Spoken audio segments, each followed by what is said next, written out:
Mr Kipling makes exceedingly good cakes, although they are smaller and more expensive in the tumultuous wake of Brexit. Yes, the war in Ukraine hasn't helped pushing up the grain prices, and yes, the pandemic didn't help either.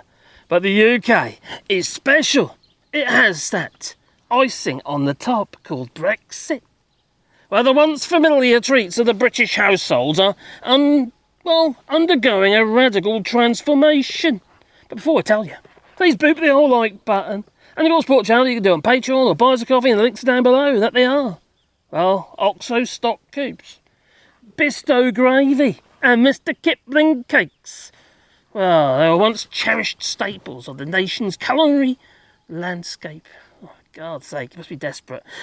Well, they find themselves caught in a disconcerting vortex of escalating prices and diminishing proportions. Well, the fallout from the plummeting pound and the ever-increasing costs associated with Brexit has compelled the firm behind these iconic brands to resort to drastic measures to offset their mounting expenses. The Brexit's ramifications have proved to particularly onerous for one confectionery behemoth responsible for Mr Kipling cakes. The Bakewell tart, yeah. They're all burdened by red tape and the demise of their just-in-time supply chain. Yeah, it ain't just the car manufacturing industry that's been scuppered by that one. No. The company was compelled to stockpile ingredients after, 2017, after the vote to leave the European Union. Well, it's led to logistical chaos. This stuff has to be stored and kept at the right temperatures, etc. Well, the ensuing disruption, coupled with the surging costs triggered by Brexit, and a few other factors, obviously, a perfect storm, you could say, has culminated in an unfortunate situation where the consumers are left with no choice but to bear the brunt of these developments. What do you mean, no choice? That's poppycock. Bake your own flipping cakes. That's what you should be doing.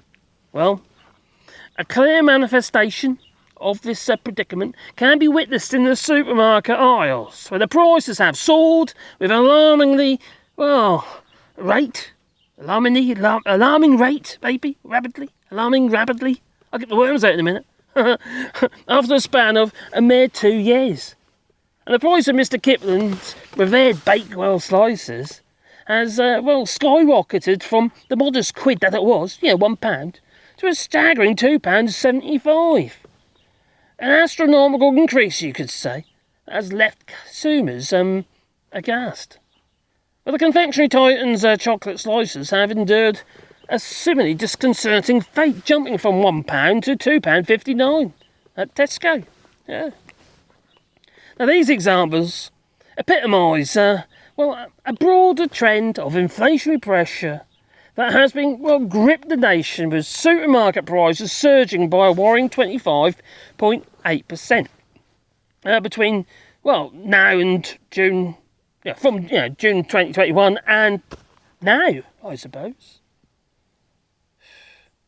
Well, the impact on the budget line items has been even more severe, with a staggering 37.1%. But these are all averages, you see. It's actually, for some products, it's much higher. People still got to eat, I do wish we'd kind of, maybe cook. That might be a start. Instead of just shoving them on the tray and putting them in the oven. Yeah, I don't get that. But anyway, the spectre of Brexit continues to cast a long shadow over the nation's economy, with its repercussions now directly impacting our daily lives and gastronomic, if not sugar poison indulgences of the British public. Now, as the pound dwindles, costs mount, and the companies grapple with the logistical hurdles of a post-Brexit world. And beloved treats are becoming unrecognisable in both terms of their exorbitant prices and their diminished portions. They're getting tiny. Or instead of being 5 in a packet's 4, instead of 6 in a packet's 5. Whatever it might be, there's less. Well, these troubling developments underscore the immense challenges that lie ahead as the UK endeavours to navigate its newfound path outside the European Union. Oh dear. We can't even get the people to do the flippin' work. And to stockpile ingredients because we can't get them when we need them. And having to, well, we, as in Mr Kipling. And they can't even get the workers. It's messed up, it is. Yeah. Brexit has broke Britain, you could say. Unfortunately for Scotland, it's been dragged along with it. Well, and Wales, but some people say Wales voted for Brexit. And some people say, well, no, it's all the English immigrants that voted for Brexit.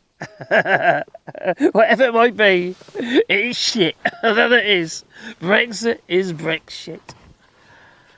Brexit by name. Brexit. Brexit by nature. Oh dear. This is mind-numbingly stupid. What the hell has the country done to itself?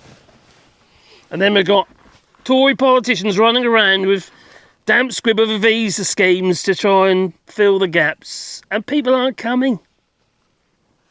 They can't attract enough workers. I wonder why. Because they're not paying enough, you see.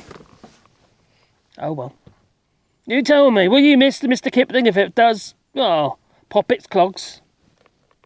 I think it'll be okay. I don't know, to be honest. Why not? But they are one of the, how to put it, one of the victims of Brexit. Well, you tell me, please leave it in the comments down below. And I do read your comments, but you probably already know. Leave it on Sport Channel, do it on Patreon or buy some coffee, links down below. Also got memberships as well. Yeah. Oh, dear me. It rain, it pours, there's always something, isn't there? Yeah. Getting broken by Brexit. Ta-ta.